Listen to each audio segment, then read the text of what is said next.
70 लाख लोगों ने अपना माँ बाप का ये वोटर आईडी के बारे में या तो उनका मतदान केंद्र के बारे में नहीं बता सका।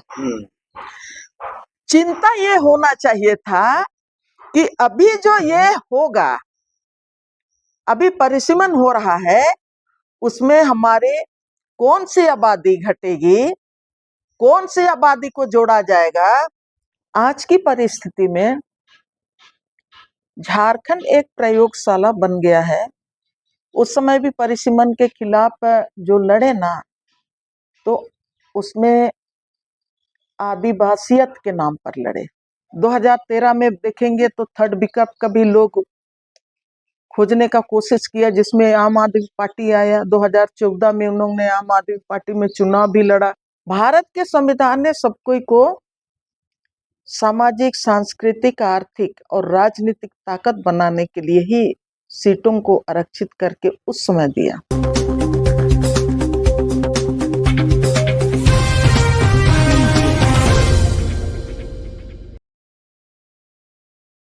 नमस्कार, जोहार। आप देख रहे हैं झारखंड स्वतंत्र खबर। अभी झारखंड में कहे कि परिसीमन होना है। परिसीमन पर अलग अलग तरीके से प्रतिक्रिया आ रहा है। कोई परिसीमन का विरोध कर रहे हैं, तो जनजातीय सुरक्षा मंच के लोग सपोर्ट कर रहे हैं।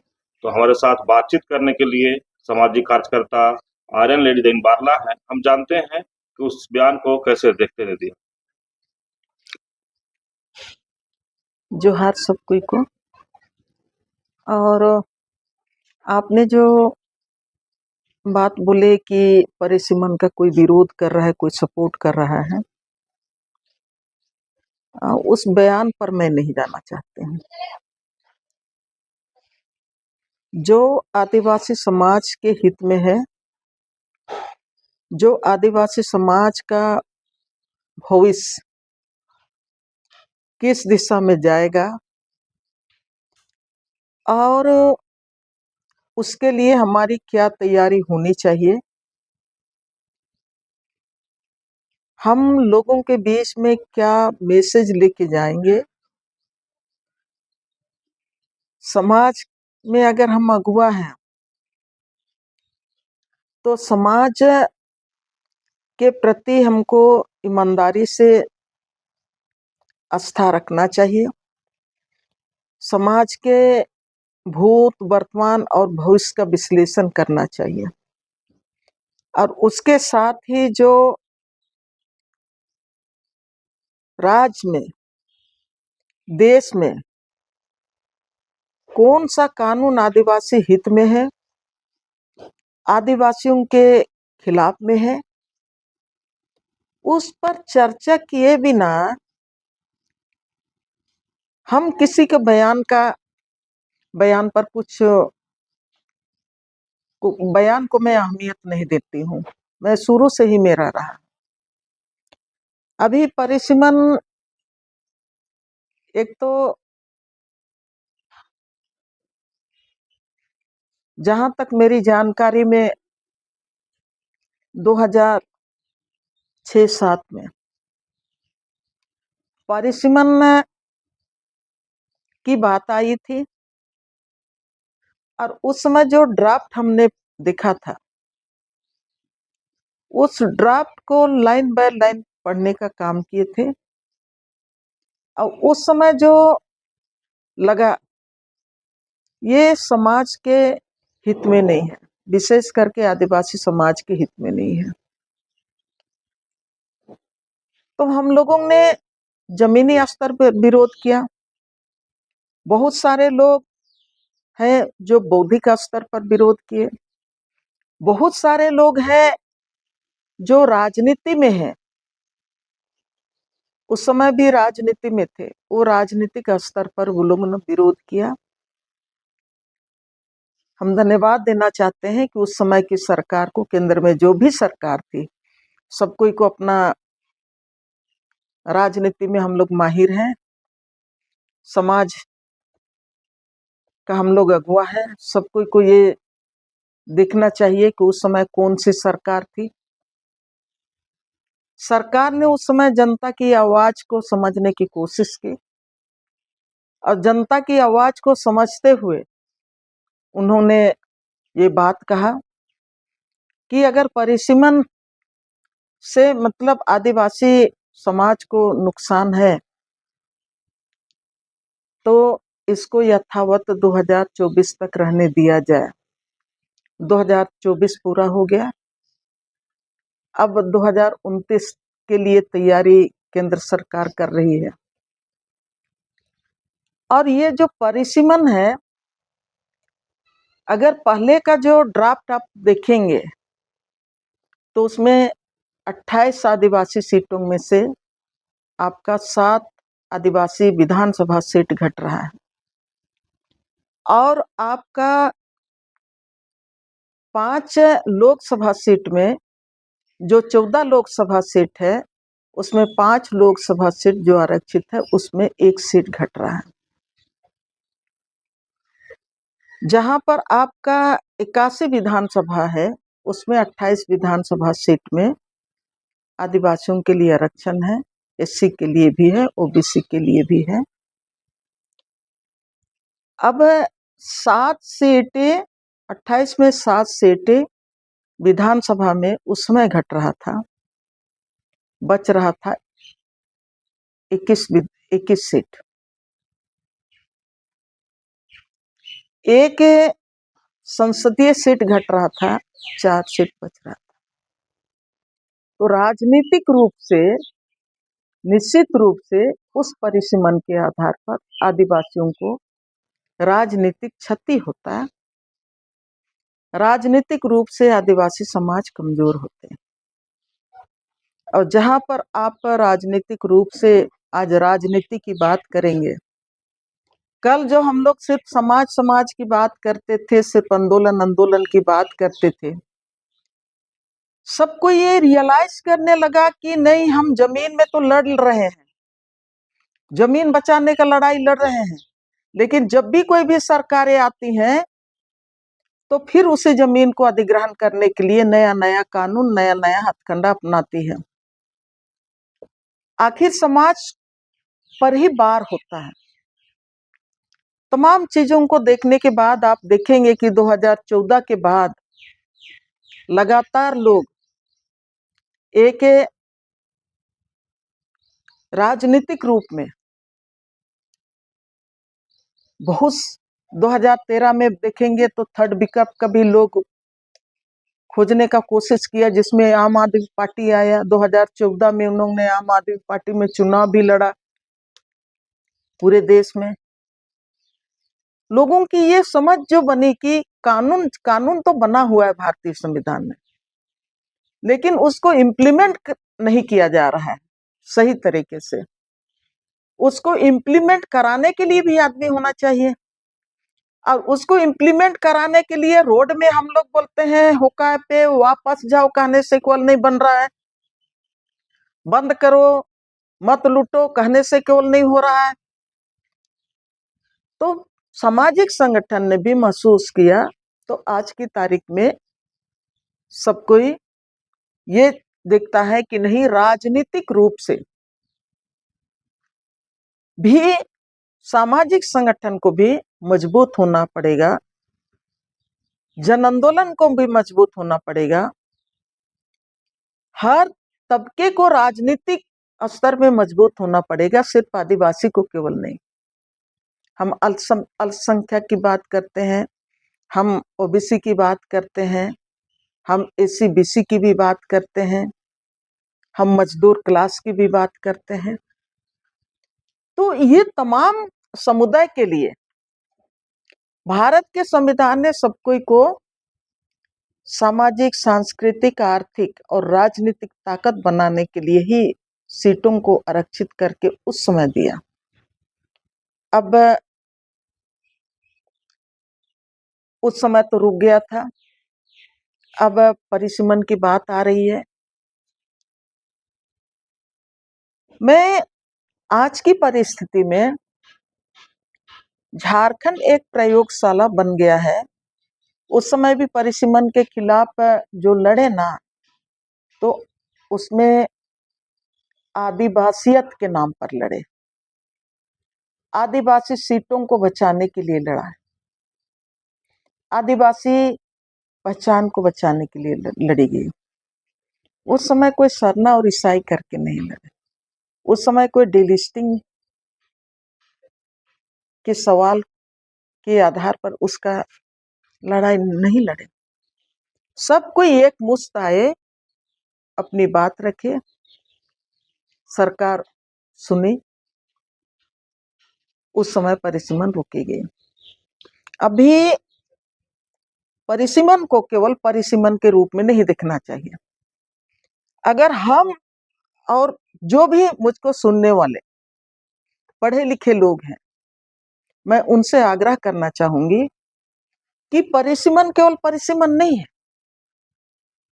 परिसीमन के साथ जनगणना जुड़ा हुआ है, परिसीमन के साथ आदिवासी या तो जिस भी समुदाय की बात करेंगे उस समुदाय का संवैधानिक अधिकार जुड़ा हुआ है, उनके साथ उनका पहचान भी जुड़ा हुआ है, उनके साथ उनका हक और अधिकार भी जुड़ा हुआ है। अभी लोग नई बात करना चाह रहे हैं, परिसीमन तो आने वाला है, परिसीमन का भी खाका तैयार हो रहा होगा, अभी आम पब्लिक के बीच में आया नहीं है, लेकिन समाज चिंता कर रहा है, वो पॉजिटिव है और वो पिछला अनुभव के आधार पर चिंता कर रहा है कि अगर परिसीमन होता है तो आदिवासी सीटें पिछले तरह अगर घटेंगी तो आदिवासी जाएंगे कहाँ? नंबर 1। नंबर 2, जो परिसीमन पर अभी चिंता कर रहे हैं, चर्चा कर रहे हैं, वो परिसीमन का विरोध नहीं कर रहे हैं, वो कह रहे हैं अभी जनगणना भी होगा और जनगणना आंकड़ा के साथ ही पिछला बार 2003 में जब 2006 में जब पहली बार झारखंड में पंचायती चुनाव होने की बात आई थी, तब पंचायती JPRA 1 के तहत पंचायती चुनाव होने की बात आई थी, अधिसूचना जारी हो गया था। पहला चरण का लोगों ने नॉमिनेशन फॉर्म भर दिया था, दूसरा चरण का जब नॉमिनेशन फॉर्म लोग भरने लगा तब आदिवासी विरोधियों ने मुझको अच्छी तरह याद है, चान्हो का आंकड़ा उन्होंने उठा के हाईकोर्ट के सामने रखा, फेक आंकड़ा, और बोला कि आदिवासी के कैसे मने ये पंचायत चुनाव के आधार पर सभी आदिवासी इलाके में मुखिया, आदिवासी मुखिया कैसे होंगे, कैसे आदिवासी पार्षद होंगे। लोगों ने कहा कि JPRA 1 के तहत जो चुनाव हो रहा था उसको बोला कि ये काला कानून है, इसलिए कि ये 5th शेड्यूल में आदिवासियों को केवल ये मुखिया में वो आरक्षित सीट दे रहा है। लोगों ने PIL फाइल किया। सेकेंड चरण का जो आपका नॉमिनेशन होने वाला था वो रोक दिया गया, ये कहते हुए कि ये काला कानून है।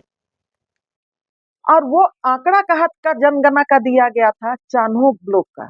अभी भी हम लोगों के पास फाइल है, चान्हो ब्लॉक का आंकड़ा दिया गया था, और जहां पर चान्हो ब्लॉक में आपका 60% से ऊपर आदिवासी जनसंख्या था, उसको बोला कि नहीं, यहाँ पर देखिए ये आपका 40% आदिवासी हैं, लेकिन यहाँ पर ये मुखिया का सीट को आरक्षित कर दिया गया है, ये तो माने गलत है। और उन तमाम तथ्य के आधार पर ही ये आपका चुनाव जो सेकेंड फेज का माने आपका नामांकन होना था, उसको हाईकोर्ट में जो PIL किया गया था उसमें रोक दिया गया। तो अभी परिसीमन की बात हम दोनों कर रहे हैं, तो परिसीमन में क्या, अभी जनगणना चल रहा है, जनगणना चल रहा है, जनगणना का पहला चरण पूरा हो गया, अब दूसरा चरण शुरू होगा। पहला चरण में हम लोग बोलते रहे जो SIR का, अभी राज्य में SIR, जनगणना और परिसीमन एक दूसरे से जुड़े हुए हैं, अलग नहीं है। इन तीनों पर मंथन करना चाहिए। SIR से क्या होने वाला है? जनगणना में हमारी आबादी कम होगी तो क्या होगी? परिसीमन अभी जो जनगणना चल रहा है ना, अब कौन तारीख से आपका डोर टू डोर लोग जाएंगे? 30 तारीख से लोगों को खोजने के लिए डोर टू डोर जाएंगे, कहीं सफल होंगे कहीं असफल होंगे। तो हम लोगों को 2011 का जनगणना रिपोर्ट पर ध्यान देना चाहिए, 2001 का जनगणना रिपोर्ट को ध्यान देना चाहिए आदिवासियों को, कि 2001 का जनगणना में आदिवासियों की आबादी परसेंटेज में आपका टोटल आबादी का परसेंटेज झारखंड का, उसमें से आपका था 26.3 था। 2011 का जब 10 साल में 2011 का जनगणना हुआ, उसमें आदिवासियों का कुल आबादी में से 26.2 हुआ। 1% आदिवासी घट गए। इस पर कोई बात नहीं करना चाहता है। अभी 11 के बाद, अभी 24, 10, 12, 13 साल के बाद जनगणना होने वाला है। अब तो पूरा झारखंड हो गया आपका महानगर बन गया, पूरा झारखंड। मैं रांची शहर की बात नहीं कर रही हूँ, पूरा झारखंड रांची आपका महानगर बन गया।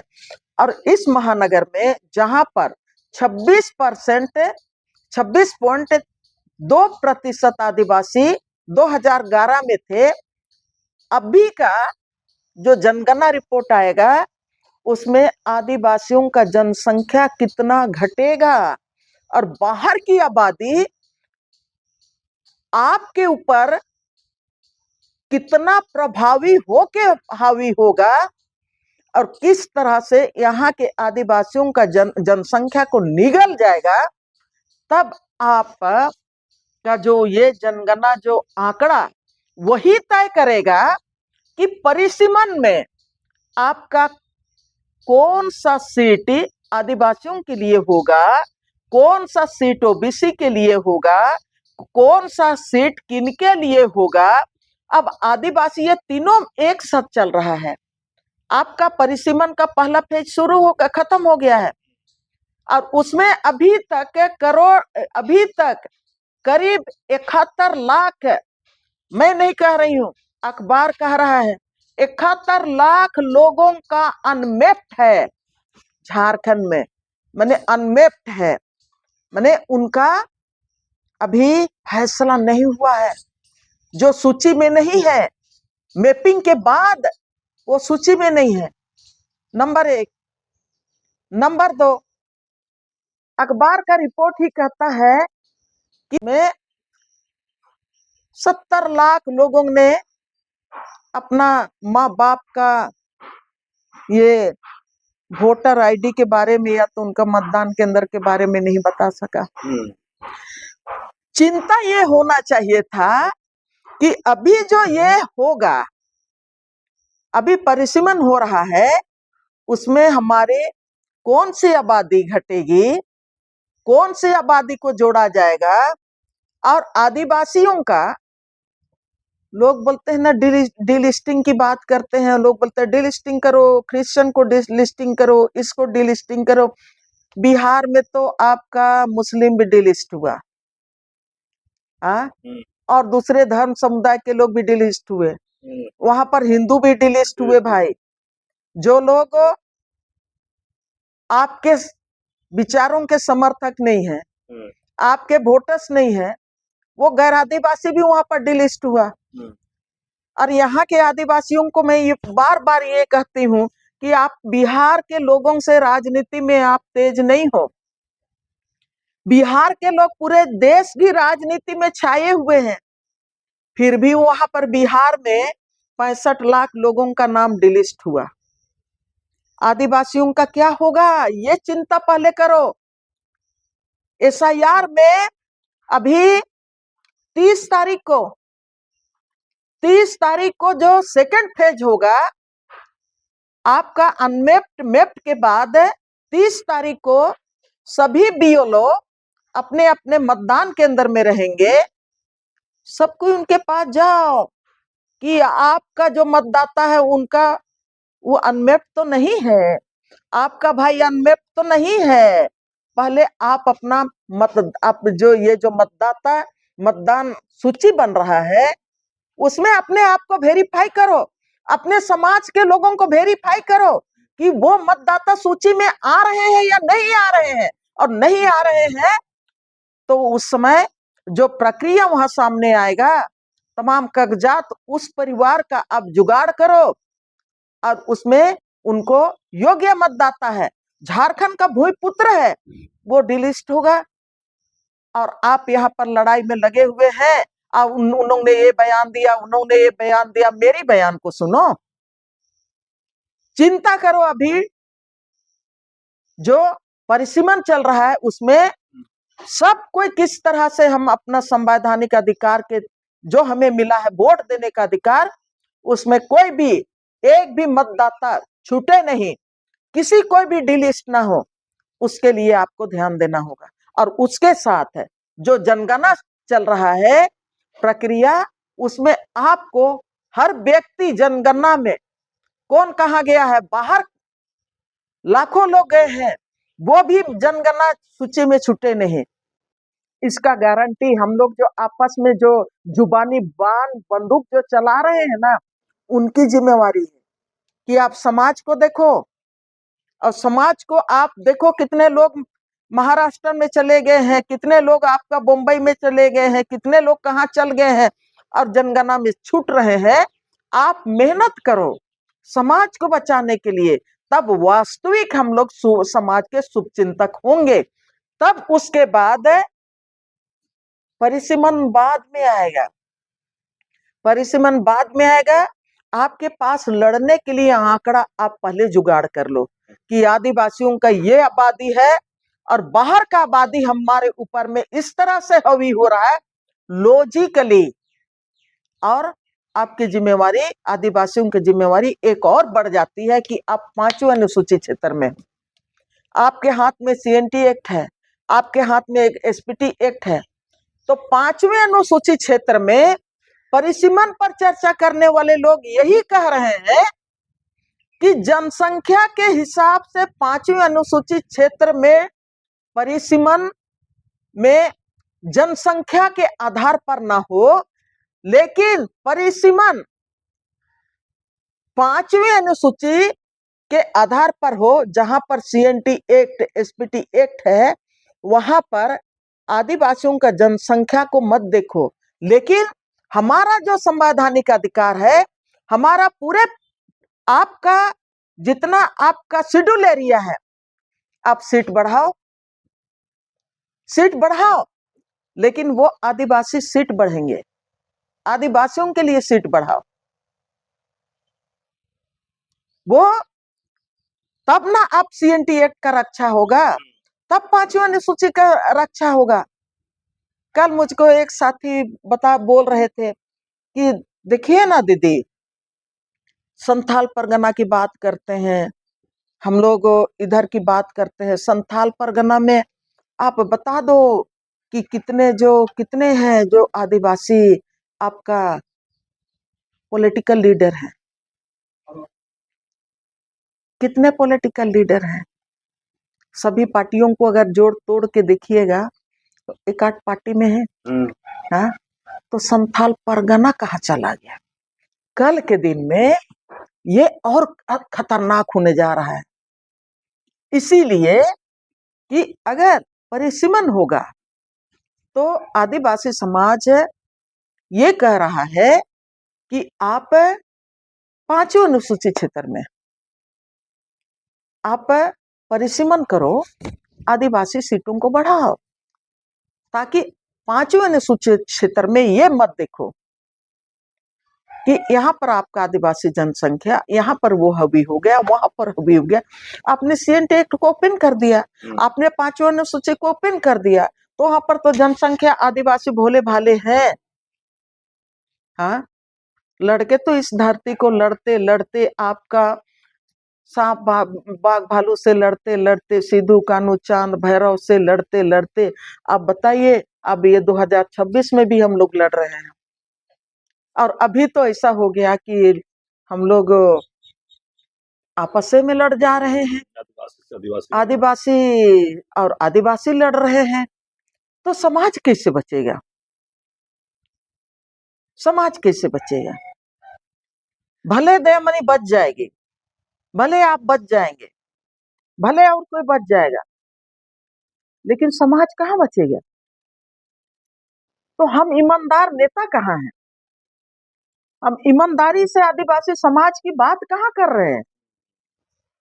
अरे उससे तो सीखना चाहिए।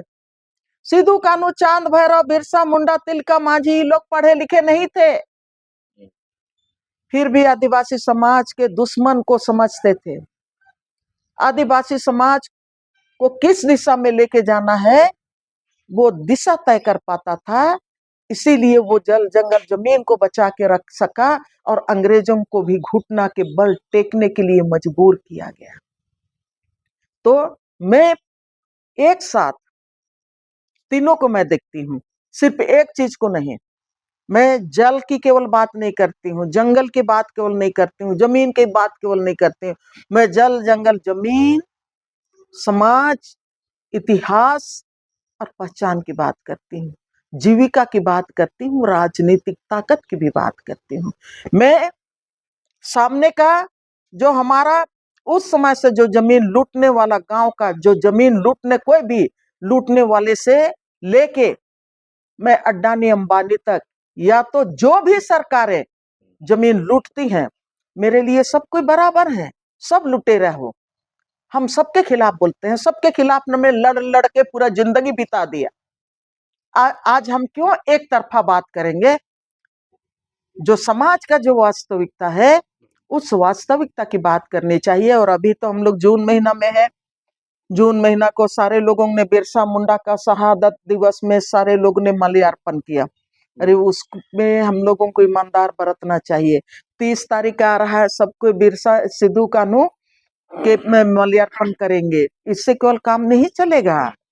क्या हम सही मायने में उनके सोच के साथ जल जंगल जमीन की राजनीति कर रहे हैं? क्या हम झारखंड में आदिवासियत की राजनीति कर रहे हैं, आदिवासी एकता की राजनीति कर रहे हैं? क्या हम सही मायने में आज के हमारे दुश्मनों को, जल जंगल जमीन के लुटेरों को पहचान रहे हैं? तो ये आदिवासी पहचान है, ये आदिवासी संघर्ष है।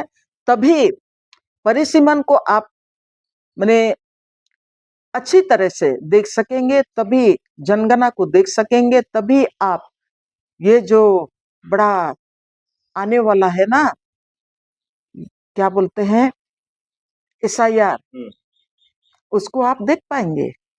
नहीं तो फिर लड़ते रहो, हम और आप बचते रहेंगे और लोग कहते हम लोगों को बाजार बाजार बांधते रहेगा। आज इस पार्टी ने बोली लगाया हम दोनों के ऊपर में, कल उस पार्टी बोली लगाएगा, हम दोनों जिंदा रहेंगे, बाकी लोग दर्शक लोग कहाँ चले जाएगा कोई पता नहीं। और हम लोगों के ऊपर में कैद बांधे रहेगा, हम दोनों लड़ते रहेंगे, लोग अपनी बोली लगाते रहेगा, बाजार चलते रहेगा। ऐसे नहीं चलेगा, ऐसे आदिवासी समाज नहीं बचेगा। चलिए, अभी आप सुन रहे थे सामाजिक कार्यकर्ता आर्यन लेडी वाला की बात। जिस तरह से परसीमन पर हम लोग बात शुरू किए थे कि परसीमन होने वाला है, कोई सपोर्ट कर रहे हैं तो कोई विरोध कर रहे हैं, उसी पर हम लोग बात शुरू किए थे। लेकिन दीदी बहुत अच्छी बात बोले कि वो जो बयान आ रहा है या बयान जो दे रहे हैं उसका कोई माने हम नहीं रखते हैं। लेकिन जिस तरह से आदिवासी समाज के लेकर के अगर बात होना चाहिए, पीछे 10 साल जाए तो भी परिसीमन जब होना था उसमें हम लोग ड्राफ्ट पढ़े थे, उसमें क्या आदिवासियों को मैंने किस तरह से सीटें घट रही थी उस पर हम लोग बात किए थे। और आज जिस तरह से आदिवासी में जो लड़ा रहे हैं और परिसीमन जो सपोर्ट कर रहे हैं, उनको भी एक बात सोचना चाहिए कि जिस तरह से परिसीमन नहीं, यहाँ 3 है, जनगणना, SIR और परिसीमन। अगर ये तीनों को मिला के देखिएगा तब आपको पता चलेगा कि आदिवासी को साथ क्या हो रहा है। नहीं तो जिस तरह से लोग आप भी बयान वो भी बयान अगर इस तरह से देते रहेंगे तो आदिवासी बचे नहीं जा रहे हैं। लेकिन लगातार देवनी जी बात को कह रहे हैं कि जो भी आदिवासी जिस तरह से जल जंगल जमीन की बात अब छोड़ चुके हैं और सिर्फ राजनीतिक करने लगे हैं, उससे भी एक सवाल किए हैं कि आदिवासियों को बचाना है तो कम से कम जो पीछे का जिस तरह से कहे कि कई माने ऐसे शहीदों का नाम लिए जो लड़ते-लड़ते आज तक वो 2026 तक हम लोग लड़ रहे हैं, तो ऐसा नहीं चलेगा। अगर झारखंड या जल जंगल बचाना है, तो आदिवासी मुद्दों पर बात करना होगा और जिस तरह से परिसीमन की बात किए, अगर जनगणना एसआईआर के लेकर के देखेंगे तो सीट घटेगा, तो आदिवासियों को बड़ा एक नुकसान होगा। तो इस तरह खबर को देखने के लिए आप झारखंड स्वतंत्र खबर से जुड़े रहिए। जोहार, नमस्कार।